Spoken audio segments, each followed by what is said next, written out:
அப்படியே எடுத்து மடிச்சிடுறோம்.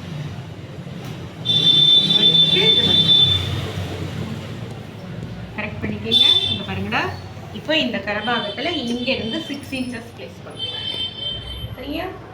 6 inch எடுத்து சுற்றணும். அதுக்கப்புறம் கீழே வந்து 13. ஓகே, இப்போ இங்க வந்து திருப்பி வந்து தனியா கட் பண்ணிட்டா ஜாயின் பண்ணுவோம். அதனால என்ன பண்றோம், இங்க ஒரு 6 நோட் பண்ணுங்க. அதே மாதிரி இங்க ஒரு 6 நோட் பண்ணுங்க. அப்போ இங்க சென்டர் பீஸ் கட் பண்ணாமலே நம்ம அழகா ஜாயின் பண்ணிடலாம். அப்போ நம்மளுக்கு என்ன ஆகும், தையல் வந்து மிச்சம் ஆகும், கிழிச்சல் மிச்சம் ஆகும், டைம் மிச்சம் ஆகும். ஓகேவா? 6 பீஸ் வந்துருச்சு. 13, 13, 26. ஓகேவா? அவ்வளோதான். இப்போ இதுலேருந்து இப்படியே வந்து இதை கிராஸ் பண்ணிடுங்க. ஓகேவா? இப்போ பாருங்கடா, உங்களுக்கு தெரியணுன்றதுக்காக இந்த லைன் போடுறேன்.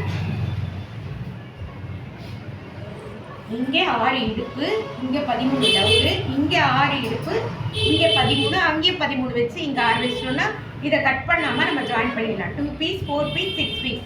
இப்போ அந்த இடத்துல வரதுல நம்ம பெல்ட் வெட்டிடலாம். பெல்ட்டுக்கு வந்து 4 இன்ச் வெட்டிக்கோங்க. அதுக்கப்புறம் நாடா ஒரு 1.5 இன்ச், அவ்வளோதான். இப்போ பாருங்க, இது வந்து 2 மீட்டர் தான் துணி.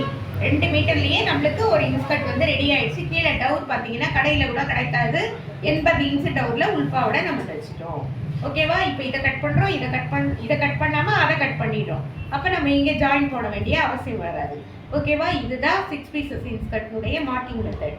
சரியா? நான் ஒரே கட்டிங்லேயே 6 பீசஸ் கட் பண்ணுவேன். அது நெக்ஸ்ட் வீடியோ போடுறேன்.